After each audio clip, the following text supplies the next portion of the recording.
Hello, everyone. My name is Isabella. I'm a lead curatorial intern with Alfa Art Gallery in New Brunswick, New Jersey. Today, I have the pleasure of being joined by Miss Barbara. Miss Barbara is an oil painter whose works are being shown in our gallery's Mundane in Motion, an oil sculpture and mixed media exhibition opening August 26th to October 18th. Welcome. How are you today? I'm very well. How are you doing? I am great.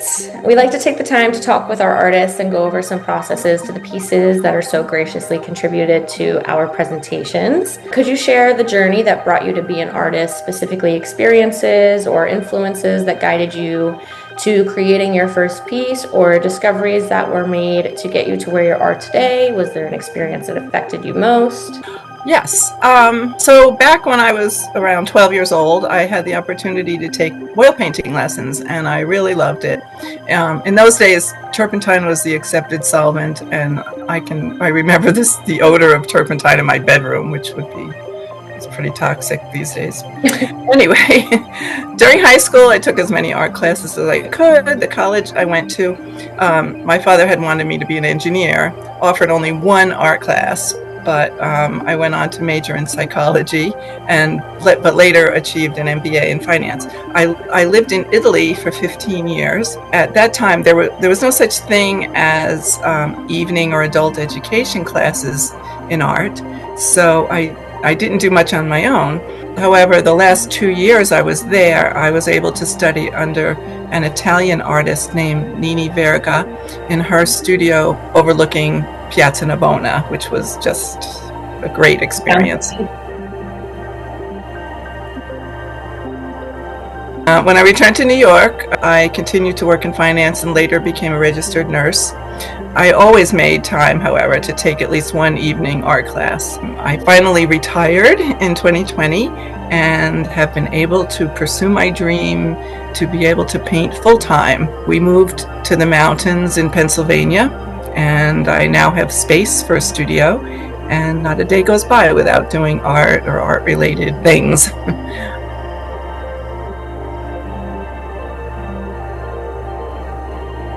With a specific interest in oil painting, are there any other mediums you particularly enjoy, or why or why not? What draws you to oil painting? I worked in watercolor for a couple of years, but I always came back to the oil paint. I just love the feel of it, the bright colors, and excuse me, it's also easier to correct, I have to admit. But I just love it. And recently, however, I've been doing some small studies in gouache, and I like that opaque matte quality of the gouache.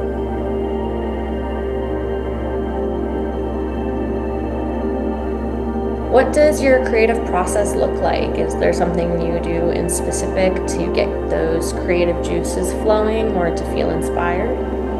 Well, I'm constantly collecting reference photos. I also keep a list of ideas that come to me at odd moments, like in the middle of the night when I can't sleep. I usually don't have any problem finding inspiration. Because I paint out in plein air, and nature is all around. There's always beauty in nature. Yeah, always got something to get those juices flowing. Oh yeah.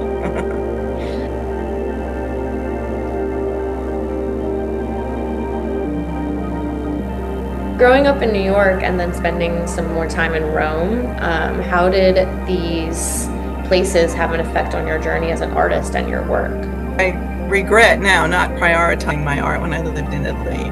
And then during the years, I allowed studies, work, and family to get in the way. However, I did enjoy the abundance of art in museums while I lived there. At a young age, I was awakened to the art of observation. I can still remember that, probably around 12 years old, enjoying and noting the details of everything around me, looking up at a tree and making a note of the color and the pattern of the leaves is an example. Amazing that the artist in you has always been there, just waiting to come out. I was nurtured at a young age, yeah. You enjoy experimenting with colors and shapes and composition. Can you tell us more about that? And what other ways do you like to experiment with your artwork, or have there been any experiments that have made an impact on your future pieces? Well, I'm constantly studying other artists that I admire in order to understand how they achieve certain results. I try to incorporate that into what I've learned into my own work and see if it might work. And every painting I do, it affects the next one. So, yeah.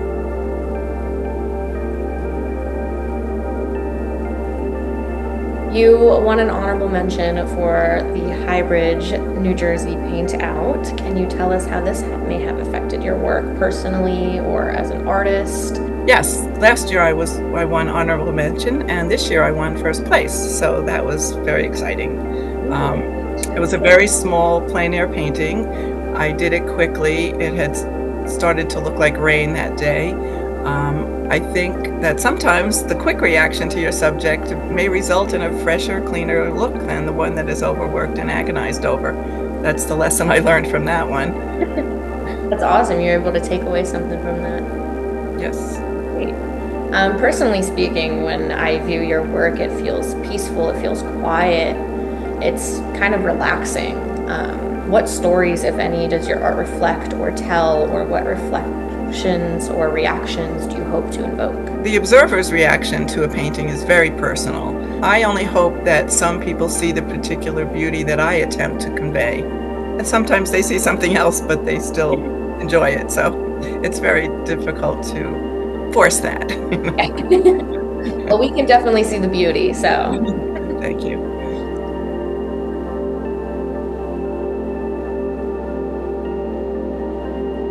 Still life and plein air painting is your style. Are there any other ways you would like to describe your style, or do you have any particular influences? What about still life resonates with you? Are there any hidden meanings? My style is basically representational with a modern impressionist influence. Still life enables you to have more control over the design of your painting, although plein air, you can move a tree if you have to. It's you're the artist, and I don't have any hidden meanings in my paintings unless there's something that comes through from my subconscious. I'm not aware of it. I just let the viewer decide, and I make sure I'm happy with what I try to be happy with what I create.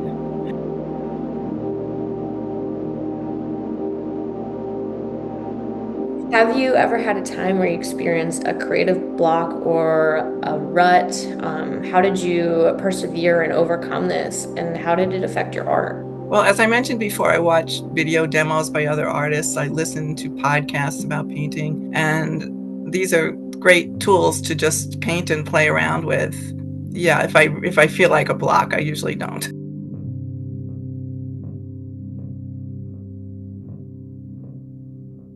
If you could give your younger self or an aspiring artist advice, what would it be? What are your do's and don'ts? Yeah, for a long time, I felt I could only draw or paint under an instructor. I lacked confidence. I would advise an inspiring artist to do both as much as you can. It's the only way to learn and improve. My other advice I would give is to try to meet and paint with other artists at art events, competitions, just a group to paint together. You can learn so much observing the methods, processes, and equipment of other artists. It's a mistake to isolate yourself in your studio. That's amazing. That's great advice, actually. Thank you. Well, thank you for taking the time to talk with us today. I do not have any more questions. However, if there is anything else you'd like to share that you may have thought of during this interview or just in general, anything you're working on now or shows that you'll be in soon, just lingering thoughts, please feel free to share. Thank you so much for this opportunity. I really appreciate it.